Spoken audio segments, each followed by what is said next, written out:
धर्म कूट कूट के हम लोगों के ऊपर भरा हुआ है, इसलिए लाद दिया गया, जबरदस्ती थोपा गया। आज भी हमारी माताओं को, बहनों को जबरदस्ती ठूसा जा रहा है, जबरदस्ती किया जा रहा है। हम सफ़ेद कपड़ा पहनेंगे तो बोलती हैं कि ये सफ़ेद कपड़ा क्यों पहनी, ये तो मरे हुए पहनती हैं। कि हम लोग चिड़िया को भगाने के लिए, नीलगाय को भगाने के लिए खेत में जो है एक पुतला खड़ा करते हैं। और उसी तरह से ब्राह्मणों ने हमारे महापुरुषों का जहाँ भी कुछ उनका ऐतिहासिक चीज है उसके बगल में उन्होंने एक पुतला खड़ा करने का जो काम किया है। इस तरह से हम देखते हैं कि वर्ण व्यवस्था स्थापित की गई है, खासकर भारत देश की मैं बात करूँ तो उसमें जो यादव समाज है वर्ण व्यवस्था के अकॉर्डिंग कौन से वर्ण में आता है? यहाँ तक कि मैंने मोटा मोटा जो ऋग्वेद में देखा है, वहाँ पर जो है कृष्ण नाम के असुर का जिक्र किया गया है, जिसको लोग नहीं पढ़ रहे हैं। ये जो नव ब्राह्मणवाद का जो प्रोडक्ट है या उसकी जो दुष्प्रचार है, जो उसकी गिरफ्त में आ गए हैं, वो लोग इस तरह की बातें कर रहे हैं। लेकिन जो पीछे से अपना इतिहास ठीक से पढ़ रहे हैं, उनकी समझ में आ रहा है कि हमें और दलित समाज में जो अलग अलग आईना दिखाया जा रहा है, ऐसा कुछ नहीं है।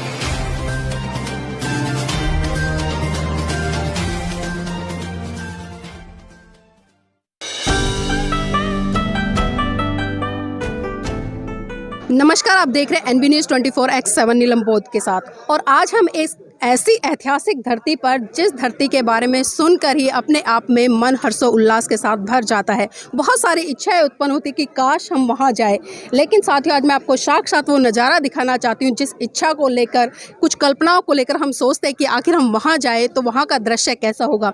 जी, अभी वर्तमान में हूँ मैं नेपाल के लुम्बिनी वन में। ये वही लुम्बिनी वन है जहाँ पर महाकारुणिक तथागत बुद्ध ने सिद्धार्थ के रूप में महामाया की कोख से जन्म लिया। और इस भारत देश को नहीं बल्कि पूरे विश्व को एक वैज्ञानिक धर्म देने वाला एक ऐसा महान पुरुष दिया, जिसने कि इस देश को पंचशील देकर, इस देश को एक ऐसा धर्म देकर जो करुणा मैत्री भाईचारे का विकास करता है, जो आगे बढ़ाने की बात करता है और लोगों को एक साथ जुड़कर मिलजुलने की बात करता है। आप देख सकते हैं कि यहाँ पर बुद्ध के अनुयायी देश के कोने कोने से चलकर, खासकर मैं भारत देश की बात कर रही हूँ, यहाँ पर भारत देश के कोने से चलकर लोग आए हैं। और यहाँ पर जो आने का उद्देश्य है आखिर क्या है, क्योंकि आज एक बहुत ही बड़ा महत्वपूर्ण दिन है और उस दिन की एक बहुत बड़ी विशेषता है, क्योंकि साथियों आज है 14 अक्टूबर और 14 अक्टूबर इतिहास के स्वर्ण अक्षरों में दर्ज है, क्योंकि 14 अक्टूबर सन 1956 को परम पूज्य बाबा साहब ने बौद्ध धर्म की दीक्षा ली थी। और उस दीक्षा में साथियों जिस तरह से परम पूज्य बाबा साहब ने 5 लाख लोगों के साथ में 22 प्रतिज्ञाओं के साथ में बौद्ध धर्म ग्रहण किया था, लेकिन आज वही 22 प्रतिज्ञाएं कहीं ना कहीं भारत देश में एक विवाद का कारण बनी हुई है। तो इन्हीं लोगों से मैं चर्चा करूंगी, जानना चाहूंगी कि आज ये बौद्ध धर्म को फॉलो कर रहे हैं, क्या 22 प्रतिज्ञाओं के साथ फॉलो कर रहे हैं या उनके बिना करें। सर, आपका नाम क्या है? मेरा नाम अशोक यादव है जी। यादव जी, जानना चाहूंगी अशोक जी, जिस तरह से आज का जो परिवेश है, क्योंकि हम कहीं ना कहीं देखते हैं कि देश में दो संस्कृतियों की बहुत बड़े स्तर पर लड़ाई है। आज आप नेपाल की धरती पर है, खासकर भारत देश के लोगों के लिए क्या संदेश देंगे? मैं जो गौतम बुद्ध का जो संदेश है, मैं उसी को आगे बढ़ाने की सभी से अपील करूंगा, क्योंकि इसी के जरिए केवल भारत में नहीं विश्व में भी शांति स्थापित हो सकती है। और हमारा मानवता का जो संपूर्ण कल्याण है वो इसी में छुपा हुआ है। यही मैं संदेश देना चाहूँगा। यादव जी, जानना चाहूँगी, आप उस संस्कृति को छोड़कर बुद्ध की उस आइडियोलॉजी पे चल रहे हैं जो मानव विकास के साथ साथ पूरे भारत देश का नहीं बल्कि विश्व का विकास करती है, लेकिन आज कहीं ना कहीं हम देख रहे हैं कि जो यादव समाज के लोग हैं वो कहीं ना कहीं आज भी उन परंपराओं में, रूढ़िवाद में, पाखंडवाद में उलझे हुए हैं। तो उनके लिए खासकर क्या संदेश आपकी तरफ से? ये देखिए, ये किसी विशेष जाति विशेष के लिए नहीं है, ये सब में है जी। ये अलग है, किसी में बहुत ज़्यादा है, किसी में कम है, क्योंकि ये मनुवाद या कहिए ब्राह्मणवाद का एक तरीका है कि जो भी जाति या जो समाज उन्हें अपने से अलग जाता हुआ या प्रगति की ओर जाता हुआ या उन्हें ठीक से विकास करता हुआ दिखाई देता है, तो कोई ना कोई ऐसी आइडियोलॉजी लेके आ जाते हैं जिससे हमारा समाज, क्योंकि पिछड़ा समाज है, दलित समाज है, तो ये अपने आप में कन्फ्यूज हो जाता है और उसी का फ़ायदा ये सदियों से उठा रहे हैं। लेकिन अब हमारे लोग जागरूक हो रहे हैं और श्रमण संस्कृति की ओर जो है आकर्षित हो रहे हैं, और इसी में विश्व का और भारत का कल्याण संभव है। जी सर, जानना चाहूँगी, जिस तरह से हम सोशल मीडिया की बात करूँ या मैं धरातल की बात करूँ, यादव समाज में भी दो ग्रुप बने हुए हैं। एक अपने आप को क्षत्रिय और अहीर कहने के लिए मतलब ललायत है और एक होड़ मची हुई है कि हम तो यदुवंशी हैं और हम श्री कृष्ण के भक्त हैं। लेकिन एक तरफ जो समझदार लोग हैं, जो पढ़े लिखे लोग हैं, जो तार्किक लोग हैं, वो बुद्ध की शरण में जा रहे हैं। तो खासकर जो आज भी अपने आप को क्षत्रिय कहने पर तुले हुए हैं, या जिस तरह से मैं कहूँगी कि श्री कृष्ण कृष्ण के वंशज कहने पे तुले हुए हैं, उन लोगों के लिए क्या संदेश है? इसमें मेरा मानना ये है कि ये सारा कन्फ्यूजन जो है ये 1950 के आसपास या 20वीं शताब्दी का क्रिएट किया हुआ है। उससे पहले कहीं कोई अंतर नहीं मिलता है। यहाँ तक कि मैंने मोटा मोटा जो ऋग्वेद में देखा है, वहाँ पर जो है कृष्ण नाम के असुर का जिक्र किया गया है, जिसको लोग नहीं पढ़ रहे हैं। ये जो नव ब्राह्मणवाद का जो प्रोडक्ट है या उसकी जो दुष्प्रचार है, जो उसकी गिरफ्त में आ गए हैं, वो लोग इस तरह की बातें कर रहे हैं। लेकिन जो पीछे से अपना इतिहास ठीक से पढ़ रहे हैं, उनकी समझ में आ रहा है कि हमें और दलित समाज में जो अलग अलग आईना दिखाया जा रहा है, ऐसा कुछ नहीं है। जो वह मूल निवासी या किसी भी विचारधारा से जोड़िए, हम और एक ही हैं, अलग अलग नहीं है। जी सर, जिस तरह से हम देखते हैं कि वर्ण व्यवस्था स्थापित की गई है, खासकर भारत देश की मैं बात करूँ तो उसमें जो यादव समाज है वर्ण व्यवस्था के अकॉर्डिंग कौन से वर्ण में आता है? मैं क्या, सभी विद्वान लोग जानते हैं कि 3 को छोड़ के और तीनों में हमारी गिनती कभी नहीं हुई, तो जाहिर है कि हम शूद्री वर्ग में आते हैं और इसमें कोई कन्फ्यूजन होना भी नहीं चाहिए। जी, तो देखिए ये सवाल मेरा खासकर उन लोगों के लिए था जो कहीं न कहीं सोशल मीडिया पर कहूँ या धरातल पर कहूँ एक भ्रांति फैलाने का काम करते हैं और जो एक भाईचारा है उसको भी बिगाड़ने का काम करते हैं। तो ऐसे लोगों को सीख लेनी चाहिए, ऐसे बुद्धिजीवी लोगों से, क्योंकि देखिए बिना तथ्य या बिना इतिहास के ये लोग किसी भी तरह की कोई बातें नहीं करते कि हवा में तीर छोड़ दिया और वो जहाँ जाए वहाँ लग जाए। कोई भी बात करो आप तथ्य के आधार पर करो और सार्थकता के आधार पर करो, तभी आपको बात में वजन होगा। तो मेरे साथ में सर हम जिस तरह से देखते हैं कि हम जहाँ-जहाँ बुद्ध के जो धार्मिक स्थल है वहाँ जाते हैं, तो आज कहीं न कहीं जो धार्मिक स्थल है उनसे छेड़छाड़ की जा रही है, उनका एक तरह से मतलब मैं कहूँगी कि नया ध्रुवीकरण किया जा रहा है। तो जिस तरह से आप पीछे देखिएगा एक बार मुड़कर, यहाँ पर जो वट वृक्ष है पीपल का, और यहाँ पर पूरा का पूरा इसको सिंदूर से, लाल धागों से रंगा गया है, कुछ मूर्तियाँ भी रखी हैं। तो इन चीज़ों को सर किस तरह से देख रहे हैं? सवाल है कि जहाँ भी हमारे तथागत बुद्ध का जो प्रतीक है या कहीं भी जहाँ उनका स्तूप है, तो उन जगहों पर मैं कई एक जगह देखा है कि उन जगह के बगल में एक ब्राह्मणों ने एक पत्थर ही हो, पत्थर को रखकर वहाँ सिंदूर टिक कर और एक ब्राह्मणवाद का उन्होंने एक क्या बोला जाता है उसको डर खड़ा करने का काम किया है।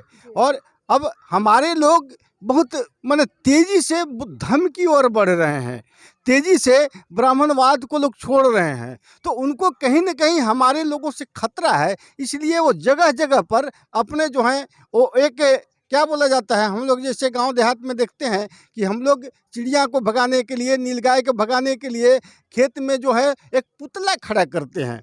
और उसी तरह से ब्राह्मणों ने हमारे महापुरुषों का जहाँ भी कुछ उनका ऐतिहासिक चीज़ है उसके बगल में उन्होंने एक पुतला खड़ा करने का जो काम किया है, जैसा कि आज हमारे सामने देख रहे हैं। मैं अभी वहाँ गया, जाके उस कपड़ा में बंधा हुआ था, उसको मैंने खोल के देखा, कहीं कुछ नहीं है। और उसके नीचे में तथागत बुद्ध की जो मूर्ति है लेटी हुई अवस्था में है, लेकिन उसको ब्राह्मणों ने ब्राह्मणीकरण करके उनको सिंदूर लगा दिया, लाल कपड़ा बांध दिया। देखिए पेड़ में देख रहे हैं उसमें सिंदूर लगाया गया है। तो कहीं न कहीं ब्राह्मणों ने हमारे जो विचारधारा है, हमारे जो तथागत बुद्ध की विचारधारा है, उसको दबाने के लिए उसके तरफ लोग का झुकाव है, उसको झुकाव को हटा के अपनी तरफ अपना उनका जो तथाकथित व्यवस्था है उसमें लाने के लिए लोगों ने हर जगह पर इस तरह के कामों कर के रखे हैं। ये और भी लोग हैं उनसे भी जुड़ूंगी, क्योंकि कुछ सवाल हैं, वो सवाल क्योंकि जब तक कहते हैं ना कि सवालों की उत्पत्ति कहें या उनकी जो सांत्वना है एक तरह से वो शांत ना हो, तब तक मन में कई जिज्ञासा उठती रहे। सर जानना चाहूँगी कि आज बुद्ध से लोग इतना क्यों डरते हैं? नीलम जी, बुद्ध धर्म जो है, बुद्ध धर्म नहीं कहेंगे, बुद्ध धम्म है, एक जीने की कला है, एक शैली है। ये पूर्णतः वैज्ञानिक धर्म है, एक वैज्ञानिक धर्म है। इसमें कहीं आडंबर, ढोंग, ढकोसले के लिए कोई जगह नहीं है। तो हर आदमी आज ढोंग, ढकोसले, आडंबरवाद से ये पतित हो चुका है, इनसे दूषित हो चुका है। लोग शांति और साम्यवाद की खोज में बुद्ध धर्म की ओर आते हैं। जब लोगों का मन उद्दोलित होता है, लोग शांति की खोज में जाते हैं, तो इसके अलावा कहीं शांति नहीं मिले, क्योंकि ये वैज्ञानिक स्तर पर वैज्ञानिक ढंग से जांचा परखा एक धर्म है। तो लोग इसकी शरण में आ रहे हैं और आगे और भी आएंगे। संपूर्ण विश्व को आखिर में यहीं पर आना है, ये अंतिम पड़ाव है। हम कहीं भी जाएं रुक रुक के और लास्ट में हमें धम्म की शरण में ही आना। बुद्ध धम्म लास्ट में हमारा अंतिम पड़ाव है, यहीं पर हमें निर्वाण की प्राप्ति हो नहीं। जी, देखिए अक्सर हम किसी भी आंदोलन की बात करें, चाहे सामाजिक हो, धार्मिक हो या राजनीतिक आंदोलन हो, लेकिन मैं बात करूंगी धार्मिक आंदोलन की। मैडम जानना चाहूंगी, जिस तरह से आज हम देख रहे हैं कि महिलाएं खासकर बहुत ज़्यादा पाखंडवाद में उलझी होती हैं, तो क्या मैं जानना चाहूंगी आप इस तरह के पाखंडवाद करते हैं या फिर विज्ञान पे भरोसा करते हैं? नहीं करते हैं। नहीं करते हैं, नहीं मानते हैं। लेकिन आप करते हैं। मैं जहाँ तक देख रही हूँ, देखिए आपके हाथों में चूड़ियाँ हैं, गले में मंगलसूत्र है और मांग में सिंदूर भरा हुआ है, तो ये किस चीज़ की निशानी है? अब देहात में भाई रहबे करते हैं तो क्या करें। आप बाबा साहब को मानते हैं? बाबा साहब के तो मान भी करते हैं। तो बाबा साहब ने एक बात कही है समानता की, तो मैं पूछना चाहूंगी कि आपके पति भी आपकी तरह मंगलसूत्र पहनते हैं, मांग भरते हैं, पैरों में बिछिया पहनते हैं और चूड़ियाँ पहनते हैं? नहीं पहनते हैं। वो क्यों नहीं पहनते? तो देखिए कहीं ना कहीं कुछ सवालों को लेकर हम उलझ जाते हैं, लेकिन ये सवाल कहीं ना कहीं एक आपकी सोच पर भी निर्भर करता है कि आप किस दिशा में बढ़ रहे हैं। आपका नाम क्या है? मेरा भानुमति साकेत है, मैं एमपी रीवा से आई हूँ मैडम। मैम आप सवाल कर रही थी कि पति क्यों नहीं पहनते, क्योंकि मैडम हिंदू धर्म कूट कूट के हम लोगों के ऊपर भरा हुआ है, इसलिए लाद दिया गया, जबरदस्ती थोपा गया। और आज भी हमारी माताओं को बहनों को जबरदस्ती ठूसा जा रहा है, जबरदस्ती किया जा रहा। हम सफ़ेद कपड़ा पहनेंगे तो बोलते हैं कि ये सफ़ेद कपड़ा क्यों पहनी, ये तो मरे हुए पहनते हैं, मरने में ये मुर्दा में पहनाते हैं। तो इस तरह से जबरदस्ती ठूस ठूस के हम लोगों को भर दिया गया, इसलिए हम लोग भी उनके साथ में रहना है मैडम, उनके साथ में चलना पड़ता है।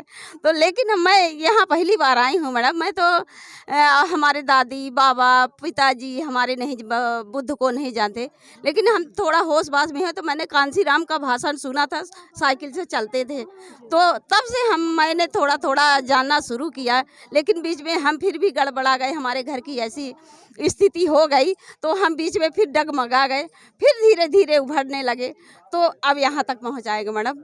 जी, तो मैं कैमरामैन से थोड़ा सा एक बार चाहूँगी, क्योंकि यहाँ पर मुझे एक बहुत अनोखी चीज़ दिखाई दे, क्योंकि हम अक्सर महिलाओं के गले में कुछ अलग अलग चीज़ें देखते हैं, लेकिन यहाँ पर एक अद्भुत सी चीज़ है। आप देख सकते हैं कि यहाँ पर जो माला इन्होंने बनाई हुई है उसमें परम पूज्य बाबा साहब और महाकारुणिक तथागत बुद्ध की जो छाया चित्र है उनके कुछ लॉकेट हैं वो इन्होंने इसमें मेंशन किए हैं। तो इसके पीछे कारण क्या है? इसके पीछे कारण क्या ये है मैडम कि हमारे यहाँ लग रहा था, मेला लगा हुआ था, तो मैं इनको बहुत दिल से मानने लगी, मेरे बच्चे भी मानने लगे, मैं भी मानने लगी। तो हमने कहा ये लॉकेट बाजार लगी थी, हमने लॉकेट खरीदा और लॉकेट खरीद के सफ़ेद मोतियाँ खरीदी और हमने कहा मैं इसका माला बना के मनचली, हमारे भाषा में हिंदी बघेली भाषा में मनचली बोलते हैं, तो हमने कहा मनचली बना के मैं पहन के जाऊंगी तो मेरा जीवन उद्धार हो जाएगा, मेरे बच्चे भी होशियार हो जाएंगे, हमारी बेटियां बच्चे सब होशियार हो जाएंगे मैडम, हम अंधविश्वास से दूर हो जाएंगे। मैं अपने बच्चों को अंधविश्वास से दूर रखूंगी, मैं उनकी बात को नहीं मानूंगी। जी, तो देखिए कहीं ना कहीं चाहे मैं भावनाओं की बात करूँ या एक आस्था की बात करूँ या श्रद्धा की बात करूँ, कहीं ना कहीं हम महिलाओं को बहुत बड़े स्तर पर देखते हैं, क्योंकि महिलाएं इस तरह की चीज़ों को बहुत जल्दी एक्सेप्ट कर लेती हैं। और भी महिलाएं, आपका नाम क्या है? शकुंतला यादव। शकुंतला यादव जी, कहाँ से आए हैं? आगरा से। आगरा से है। शकुंतला जी, जानना चाहूँगी पहले तो आप यहाँ आए हैं तो यहाँ आने का उद्देश्य क्या है? अब क्या पहली बार आए हैं, अब यहाँ देखते हैं सुनते हैं फिर समझेंगे फिर आगे कुछ बोलेंगे। आप बौद्ध धर्म को फॉलो करते हैं? हाँ थोड़ा थोड़ा, अब थोड़ा थोड़ा शुरुआत की है तो अभी से थोड़ा थोड़ा सा। अच्छा, आपने हिंदू धर्म छोड़कर बुद्ध धर्म की तरफ क्यों आए? अब जो हमारे पति देव आए हैं तो हमको भी आना पड़ेगा, फिर वो आगे हमको दिखाएंगे सिखाएंगे तो हम भी सीखेंगे आगे जाके। मतलब पति जी ने ये नहीं बताया कि हम क्यों जा रहे हैं या हम हिंदू धर्म को क्यों छोड़ रहे हैं? पहले देखो समझो, हमारे बताने से कुछ नहीं होगा। देखिए बिल्कुल सही बात है, क्योंकि अक्सर हम देखते हैं कि पुरुष कहीं ना कहीं महिलाओं पर जोर जबरदस्ती करके बहुत सारी चीज़ों को थोप देते हैं, लेकिन कुछ लोग ऐसे भी होते हैं जो महिलाओं को स्वतंत्र छोड़ते हैं कि आप कार्यक्रम में जाइए और कार्यक्रम में देखिए कि वहाँ पर किस तरह के लोग आए, किस तरह की वेशभूषा है, किस तरह के विचारों का आदान प्रदान करते हैं, किस तरह की सोच को लेकर आगे बढ़ रहे हैं। तो ये वास्तव में मैं यादव जी को बहुत बहुत धन्यवाद दूंगी कि वो अपनी जीवन संगिनी को यहाँ पर लेकर आए और जिन परंपरावादी, रूढ़िवादी, अंधविश्वास, पाखंडवाद में वो फंसे हुए थे उससे निकल कर एक नई पहल की शुरुआत किया है। और हम इनको मंगल कामनाएं देते हैं कि लगातार इसी तरह से खासकर जो यादव समाज आज रूढ़िवाद परंपराओं में फंसा है उसको बाहर निकालकर बुद्ध की विचारधारा की तरफ अग्रसर करें। तो साथियों, बुद्ध का धम्म है वो आपको तर्क करना सिखाता है, वो आपके अंदर प्रज्ञा को उत्पन्न करता है। और जो व्यक्ति बिना प्रज्ञा बिना तर्क के आगे काम करता है वास्तव में उसका जीवन निरर्थक है। तो ये जरूरी बन जाता है, अगर हम तथागत बुद्ध के मानने वाले तो हमें साइंटिफिक विज्ञान की तरफ बढ़कर तार्किक तरीके से बातों को आगे बढ़ाना चाहिए कि क्या बात सही है, क्या हमारे लिए सही है, क्या समाज के लिए सही है, क्या देश के लिए सही है। जब तक हम इस तरह की सोच को लेकर आगे काम नहीं करेंगे तब तक साथियों वही हम लकीर के फकीर बने रहेंगे। इसलिए एक नई ऊर्जा के संचार के साथ में काम करिए, सही दिशा में करिए।